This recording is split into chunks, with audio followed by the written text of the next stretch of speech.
Hello കൂട്ടുകാരെ, അപ്പോൾ ഞാൻ ഉച്ചയ്ക്ക് ചീരക്കറി വെക്കാൻ പോവാണ് കേട്ടോ. ഇത് ഇന്നലെ കൊടുന്ന ചീരയാണ്. 2 പ്രാവശ്യം വെക്കാനുള്ളതുണ്ട്. അപ്പോൾ പകുതിയാണ് ഇപ്പോൾ എടുക്കണുള്ളൂ. അപ്പോൾ കുറച്ച് നേരം മഞ്ഞൾപ്പൊടി വെള്ളത്തിലിട്ട് വെക്കട്ടെ. ഇതിപ്പോൾ നമ്മൾ പാടത്തുനിന്ന് കൊടുന്നതൊന്നുമല്ല, പുറത്തുനിന്ന് വാങ്ങിയതാണ്. അച്ഛൻ്റെ പാടത്തുള്ള ചീരയൊക്കെ കഴിഞ്ഞു കേട്ടോ. അപ്പോൾ അതാവുമ്പോൾ നമ്മൾ മഞ്ഞൾപ്പൊടി വെള്ളത്തിലൊന്നും ഇട്ട് വയ്ക്കാറില്ല. അപ്പോൾ പരിപ്പിട്ട് വെക്കാൻ വെച്ചിട്ടാണ് കേട്ടോ. അപ്പോൾ അത്ര പരിപ്പ് ഞാൻ വെള്ളത്തിലിട്ട് വെച്ചിരുന്നു. അപ്പോൾ ഇതാ ചട്ടിയിലാക്കിയിട്ട് പരിപ്പ് അടുപ്പത്ത് വെച്ചു. അപ്പോൾ പരിപ്പ് വേവണ നേരം കൊണ്ട് നമുക്ക് ചീര നുറുക്കാം. ഈ പച്ചച്ചീരക്കായി എനിക്കിഷ്ടം ആ ചുവപ്പ് ചീരയാണ് കേട്ടോ. അത് നല്ല ടേസ്റ്റ് ഉണ്ടാവും. പിന്നെ ഇങ്ങനത്തെ ചീര അധികം പുറത്തൊന്നും വാങ്ങാറൊന്നുമില്ല. അപ്പോൾ ഞാൻ നന്നായിട്ട് കഴുകിയതിന് ശേഷം കേട്ടോ നുറുക്കണത്. അപ്പോഴേക്ക് ഇതാ പരിപ്പ് വെന്തിട്ടുണ്ട്. ഇനി നമുക്ക് ചീര ഇട്ട് കൊടുക്കാം. ഇലക്കറിയൊക്കെ ഓരോരുത്തരും ഓരോ തരത്തിലാണല്ലേ വെക്കുക. ചിലപ്പോൾ ചിലവർ അങ്ങനെ മഞ്ഞൾപ്പൊടിയും പച്ചമുളകൊക്കെ കീറിയിട്ടിട്ട് അങ്ങനെ വെക്കും, മുളക് പൊടിയൊന്നും ചേർക്കാണ്ട്. ഞാനിവിടെ കുറേശ്ശെ മഞ്ഞൾപ്പൊടിയും മുളക് പൊടിയൊക്കെ ചേർക്കുന്നുണ്ട് കേട്ടോ. അപ്പോൾ അതാ 1/4 സ്പൂണ് മഞ്ഞൾപ്പൊടി ചേർത്തിട്ടുണ്ട്. പിന്നെ ഒരു 3/4 സ്പൂണോളം മുളക് പൊടി ചേർത്തു. ഇനി ആവശ്യത്തിന് ഉപ്പ് ഇടണം. പിന്നെ 2 പച്ചമുളകും ചേർക്കുന്നുണ്ട് കേട്ടോ. ഇത് നന്നായിട്ട് ഇളക്കിയിട്ട് അടച്ചു വയ്ക്കാം.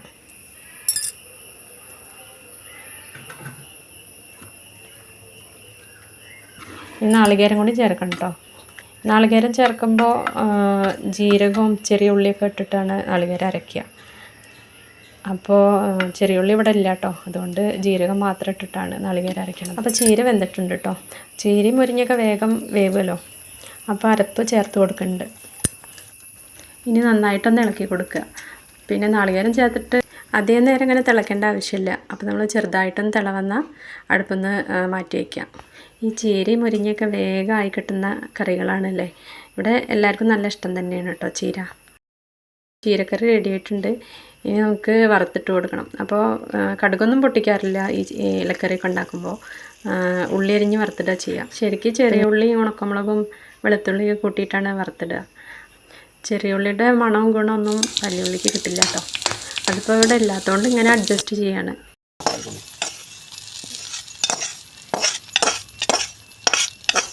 അപ്പോൾ ചീരക്കറി റെഡി ആയിട്ടുണ്ട്. ഇനി നമുക്ക് അവിയൽ ഉണ്ടാക്കാൻ നോക്കാം. അതിനുള്ള കഷ്ണങ്ങളൊക്കെ നമുക്ക് മഞ്ഞൾപ്പൊടി വെള്ളത്തിലിട്ടിട്ട് നന്നായിട്ട് കഴുകിയെടുക്കണം. പിന്നെ എല്ലാ കഷ്ണങ്ങളൊന്നും ഇല്ല കേട്ടോ. ബീൻസും കൊത്തമരയൊന്നും ഇല്ല. അപ്പോൾ നമ്മളുള്ള കഷ്ണങ്ങൾ വെച്ചിട്ട് അവിയൽ ഉണ്ടാക്കാൻ വിചാരിച്ചു. നമ്മളുടെ വീട്ടിൽ വെക്കാനല്ലേ, അല്ലാതെ ഇപ്പോൾ ഇത് സദ്യക്കൊന്നും അല്ലല്ലോ. അപ്പോൾ ചട്ടി എടുപ്പത്ത് വെച്ച് ഒരു 1/2 ഗ്ലാസ് വെള്ളം ഒഴിച്ചിട്ടുണ്ട് കേട്ടോ. കഷ്ണം ഒന്ന് വെന്ത് കിട്ടാനുള്ള ഒരു വെള്ളം. അപ്പോൾ നുറുക്കണ ഇതൊന്നും വീഡിയോ എടുത്തിട്ടില്ല കേട്ടോ. അത് ഈ ഒരു വലുപ്പത്തിലാണെന്ന് എല്ലാവർക്കും അറിയുണ്ടാവുമല്ലോ. ഇവിടെ ഇങ്ങനെ ഇടയ്ക്ക് അവിയൽ വെക്കാറുണ്ട് കേട്ടോ. രാജേട്ടന് നല്ല ഇഷ്ടമാണ് അവിയൽ. പിന്നെ ഉള്ള സാധനങ്ങൾ വെച്ചൊരു തട്ടിക്കൂട്ടൊക്കെ വെക്കാറുണ്ട്. ഇപ്പോൾ മോരുണ്ടായിരുന്നു, മോരല്ല തൈര് ഉണ്ടായിരുന്നു. പിന്നെ കുമ്പളങ്ങയും ചേനയൊക്കെ ഇവിടെ ഉണ്ടായിരുന്നു കേട്ടോ. പിന്നെ പച്ചക്കറി കിറ്റ് ഇന്നലെ കൊടുന്നപ്പോൾ അതിലും കുറേ കഷ്ണങ്ങൾ കിട്ടി.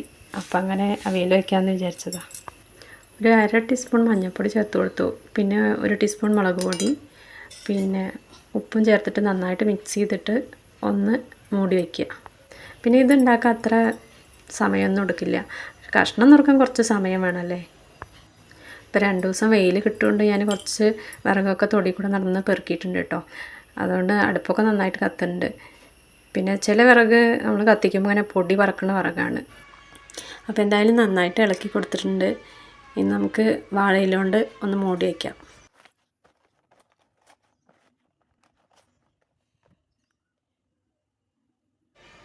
ഇടയ്ക്കൊന്ന് തുറന്നിട്ട് ഇളക്കി കൊടുത്തിട്ടുണ്ടായിരുന്നു കേട്ടോ. അപ്പോൾ ഇപ്പോൾ കഷ്ണം വെന്തിട്ടുണ്ട്. ഈ ഒരു വേവ് മതി. അപ്പോൾ ഇനി നമുക്ക് തൈര് ഒഴിച്ച് കൊടുക്കാം.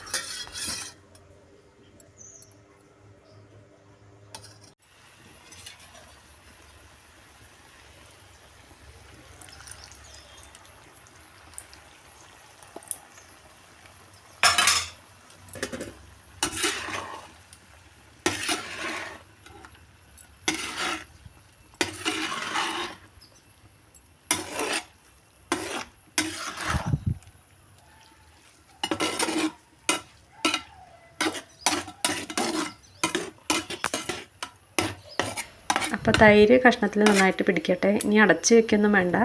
നമുക്ക് നാളികേരത്തിൻ്റെ പണി നോക്കാം. അപ്പോൾ ഇത്ര നാളികേരമാണ്, ഏകദേശം ഒരു നാളികേരം എടുത്തിടണം. പിന്നെ ആവശ്യത്തിനുള്ള ജീരകവും പിന്നെ ഒരു 4 പച്ചമുളകും കൂട്ടിയിട്ട് ഒന്ന് ചതച്ചെടുക്കണം.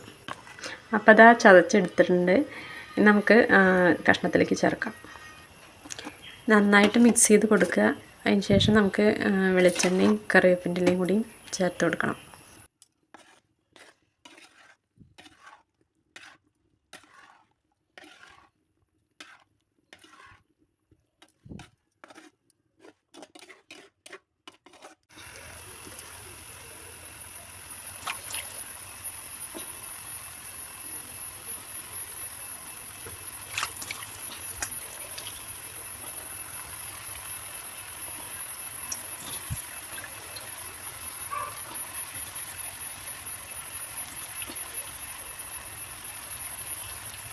ഇനി ഒന്ന് അടച്ച് വയ്ക്കാം. ആ അരപ്പും മണമൊക്കെ ഒന്ന് പിടിക്കട്ടെ.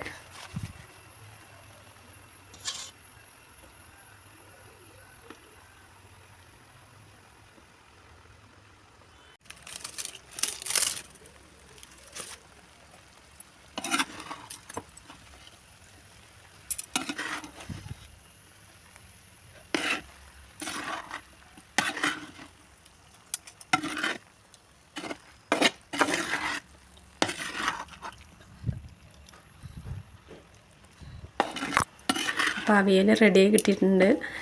ആ ഇലയുടെ മണമോ നല്ല മണം വരുന്നുണ്ട് കേട്ടോ. നല്ല വെളിച്ചെണ്ണയും കറിവേപ്പിൻ്റെ ഇലയുടെയൊക്കെ മണം. അപ്പോൾ ഇനി നമുക്ക് മീൻ വറുക്കാനുണ്ട് കേട്ടോ. ഇത് ഇന്നലെ രാത്രി കൊടുന്ന് അങ്ങനെ മസാലയൊക്കെ പുരട്ടി ഫ്രിഡ്ജിൽ വെച്ചതാണ് കേട്ടോ, മത്തി. അപ്പോൾ അത് ആ ചട്ടി അടുപ്പത്ത് വെച്ചു. എണ്ണ ഒഴിച്ചിട്ട് ചൂടായി നമുക്ക് മീനിട്ട് കൊടുക്കാം.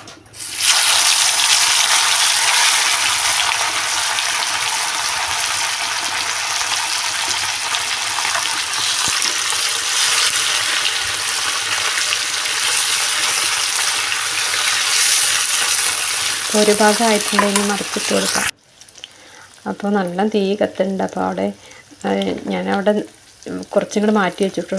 ചട്ടി കയ്യിലത്തെ വള ഇങ്ങനെ ചുട്ട് പൊള്ളുകയാണ്. അപ്പോൾ ഞാനിങ്ങനെ മാറ്റി വെച്ചിട്ടാണ് മറിച്ചിരുന്നത്.